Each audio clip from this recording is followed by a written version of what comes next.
Guys, happy new year! It is 2021 and guess what? I am excited for many different reasons, and some people are excited because it's no longer 2020, but guess what? If you don't make changes, then 2021 is just going to be more of the same. So what I want to share with you today is why traditionally today is the day where most people on the planet specifically plan to fail. In other words, they set themselves up to lose because they're off making New Year's resolutions and turning over a new leaf and I'm going to change. And of course, we all know that it lasts about 9.5 seconds before you get back into the old habits. Now, students of self-mastery will understand why that is at a cellular level, but I want to share something with you right now that is going to show you why most people fail, and it is completely off the radar for so many people. So please pay attention. I promise you, this is going to be one of the most eye-opening 2 minutes you could ever have when it comes to understanding human behavior and why we know what to do, but we just don't do what we know. So I'm going to introduce you to something called the habit curve. Remember, human beings are cybernetic creatures. We do things out of habit. In other words, we are set up evolutionarily so that once we do something over and over again, we do it automatically without needing to use the critical thinking of the prefrontal cortex or the neocortex part of the brain. It gets handed over to the midbrain. Very useful because it means we don't have to learn how to walk every day. We don't have to pass our driving test every week. Once we do something often enough, it gets hardwired into the neural circuitry of the brain. So let me show you something. This I call the habit curve. Right, and what we've got here, we've got two lines, and let's say this one represents the positive habits and this one represents the negative habits. And I'm going to use health as an example because most people are using that right now to get rid of half the turkey flocks that they ate over Christmas and all of the chocolate gatos. But let's just say we pick a health goal. Let's say you decide on one side of this, you're going to run a marathon. That's been a goal some people have had. Yeah, I can certainly say that if you do want to do that, it is possible. I've ran many marathons and ultra marathons, and yeah, if you want to do that, don't invite me. However, let's say that that's your goal. You want to run 26.2 miles or 42 kilometers. But right now, you're struggling to get up the stairs, yeah, and the treadmill wasn't in the stocking filler. But you joined a gym and you're all set, so you're going to the gym. Now, the first time you go to the gym, what happens? You don't get fit, you get sore, right? So you're here and you've made the decision, you show up to the gym and you can probably run, let's say 500 meters maximum before throwing up and falling flat on your face in front of everybody else. Now, but down here, guess what? It's just that little decision. I'm not going to go to the gym today because the difference between this line and this line at the beginning is very, very little. And most people choose this line. Remember what we said, the mind's job is to justify your current emotional state to your behavior. Why do they choose this line? So I'm going to skip it. I'm just going to go to McDonald's, right? I'm going to grab a cheeseburger. Now, here's the challenge. Pay attention. If we go to the downside here, the bad habit curve, does one cheeseburger make you fat? No, of course not. Does one cigarette give you cancer? No, of course not. So you have on this line, instant gratification and no immediate downside. Or as I say, you go onto the top side of the habit curve, you don't get fit, you get sore, which means you get no instant gratification. In fact, you get the opposite, and you get no immediate upside.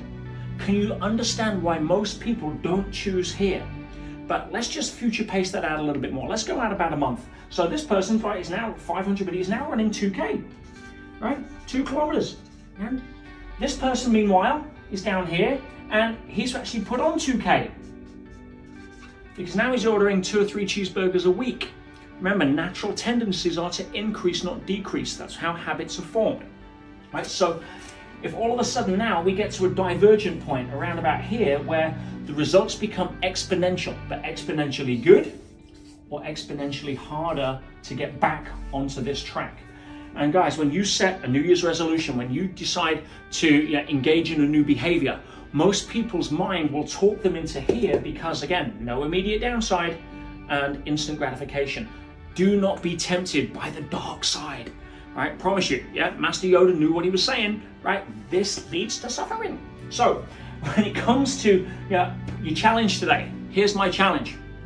Pick one habit, not 20, not I want to change every aspect of my life. You'll get overwhelmed, and then overwhelm leads to confusion, which leads to inaction, right? So you get so committed to do everything, you do nothing. So pick one habit for the next 30 days, that's all. right? Make it something that you can set yourself up to win at. And if it is a health goal, don't try to run a marathon in 30 days, right? Say, okay, I'm going to set myself a goal where I'm setting myself up to win, but recognize the mind will try to talk you out of it over here. And it's easy to justify at this point, and it's a lot harder at this point to cross back. Is that making sense, guys? So, challenge today, right? Twofold. One, and this will set you up to win, guys, I promise you, choose one habit you want to change. Just one. Yeah, don't make it huge, like, you know, I'm gonna go from being a carnivore to a vegan overnight, unless that's what you really want to do. But set yourself up to win, change one habit.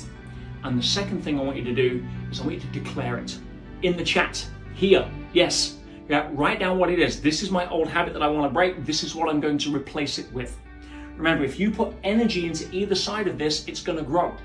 People that want to give up smoking, for example, don't put energy into quitting smoking, because the brain doesn't process negation. All it hears is smoking, quit. And your energy goes into fighting a pattern.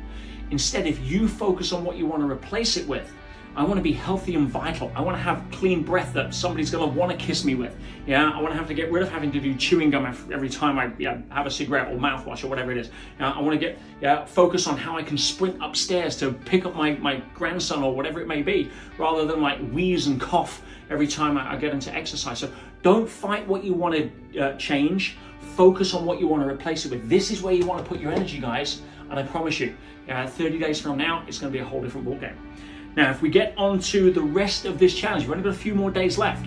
I'm going to be focusing a lot more on some of the skill sets and some of the bigger concepts that are going to have a profound shift over 2021, starting tomorrow with what beliefs do I need to have, what I invite you to look at, and what beliefs do I need to get rid of, again, to set me up to win. But today, I wanted you to understand the habit curve as to why most people's resolutions they make today are just not going to last, because they don't get what's happening here. Their brain is hardwired against that. And I want you to declare it to yourself, to me, to the rest of the people here in the thread, right? Step up. You're out of goop. Get rid of that good opinion of others. Get from a place of power and authenticity. Remember, nobody else's opinion is any of your business. Just state it for you so that you can own it. And I'll see you on tomorrow's challenge, where we're really going to start cranking up to hit this new year in style. Love you guys. Go have an awesome one, and I'll speak to you tomorrow.